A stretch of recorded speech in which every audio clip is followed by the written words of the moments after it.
Hello again and welcome to another demo for DePaul University SE456. This is our final submission for the Space Invaders arcade port. There's a lot to show off and let's just get started. I'll play through a couple of loops of the game to start off in one player, and I'll just start pointing out features as we go, and we'll sort of go from there. So here we are. Here the game starts. You can see there's a nice little start screen here. It mimics the arcade version pretty closely, actually. Tells you how much the alien points are worth. Just a little thing. We can press spacebar to continue on, and we get to pick our players, including the no space between the two and the player's text. That's just like in the arcade. Anyway, let's pick one player. We'll press 1, and the score for one player blinks. It lets us know that we're ready to go. We press space to begin, and here we are. The player's ship can move. There you can see bombs. First thing to notice might be that there's 3 different types of bombs falling. You can see the shield degradation. You can hear the sounds for the aliens moving, the missiles shooting. You can see that each alien is actually worth different points. There's our UFO. I just shot a missile. There's a lot going on right here. We'll get this guy. The player can't move to the right all the way. I'm pressing the key. You can sort of hear me, and I'm not going anywhere. Same thing with left. Again, can't go anywhere. The player can only hit one missile at once. You can hear I'm mashing the key here again. You can see shield degradation here. The aliens are getting destroyed via sounds. Let's shoot through a shield here. So if we go like, we can shoot through this one, or we can shoot through this one. See, we're going straight through the shield. Yeah, there I shot another bomb again with the missile. So that collisions are there. The aliens are moving back and forth. You might be able to tell that the aliens are speeding up as well. As they are eliminated, the grid speeds up as a whole. Please ignore the overly obnoxious UFO sound. Let's finish up this loop. We can see the grid respawn a little lower.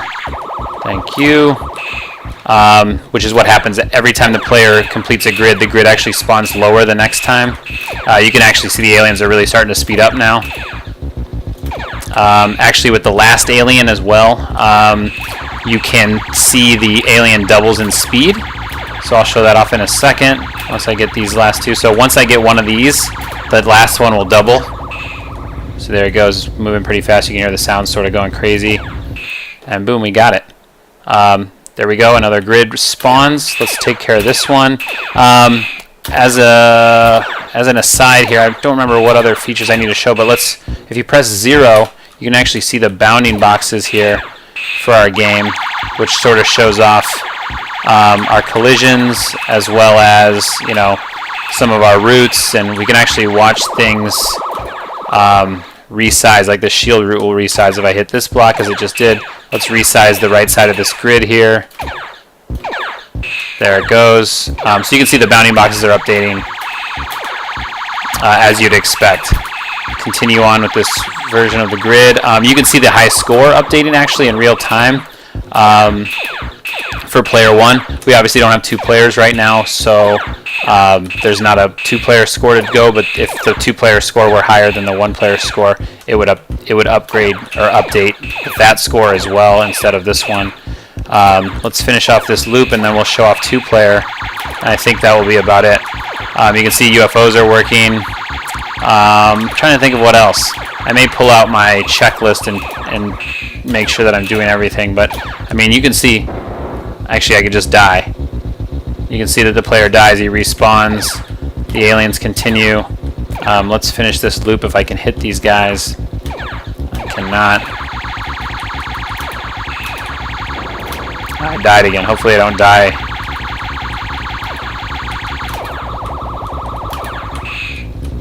Before we get this loop done. There we go. And then the loop again. You can see it starts lower. We'll turn off our bounding boxes again. You see the grid is actually much lower now than it was on the first startup of the game. So the grid is getting lower. It is getting harder. And that's it. I believe I have one more life left, so if I die, you can see the game over screen. There it is. the game sort of stops, the UFO will continue on and do its thing. But here we are, game over. The player can restart the game by pressing space, and we're back to the start screen. Couple things to notice: you'll see that the scores went back to 0. However, the highest score is persisted, so that is nice. So if we get another high score in this next one, you'll actually see it update. But let's show off 2-player. Really the only thing that's different about 2-player is the persistence of the player objects, the aliens, the shields, and all that kind of stuff. So we'll actually try to demo that real quick, and we'll see us go back and forth between players. So I selected 2 players. Here we are, 1 player. Again, the score is blinking for 1 player, so this is letting us know that this is the first player's turn. Let's destroy just a couple aliens and actually destroy a bunch of this 3rd shield, and we'll use it as a demo for the 2-player stuff. So we just destroyed the 3rd shield. You can see this is 2-player. The 2-player score is going. You can actually see 1 player's score is still there, but it won't update if the 2nd player is scoring any points. We destroyed the 3rd shield almost completely. Only had a couple aliens gone, so you'll see that there's a full alien grid this time and all the shields. There we are. So this is 2-player. Let's destroy an entire row of aliens for 2-player. Actually, let's destroy a bunch of these on the side. We'll leave like 1 on the side. That's fine, actually. And then we'll destroy a bunch of them in here. You can see the bottom of the screen that the 2nd player has 3 lives, even though he died once. You can see the score is updating for the 2nd player. So let's die real quick. Again, now we're back to player 1. The score is blinking for player 1. They're down to 2 lives. And remember, we knocked off the whole left side of the alien grid. We'll start again, and look, it's back for this one. The 3rd shield is still torn up. If we die again, we're back to player 2. And this sort of continues for the whole time. So let's get to a game over. Now we're on player 1 with the last life, so this is the last life for player 1. He should die, and then player 2 is up, and after this one we should get a game over. You can see player 2 is still sort of updated.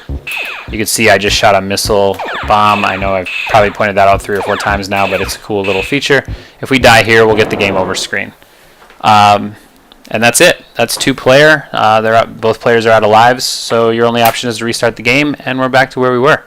I think that's it. This video is probably already long enough. Oh man, look at that. Those things spawned in a weird way. Another bug to look at, but that's a small one I'm not going to concern myself with too much.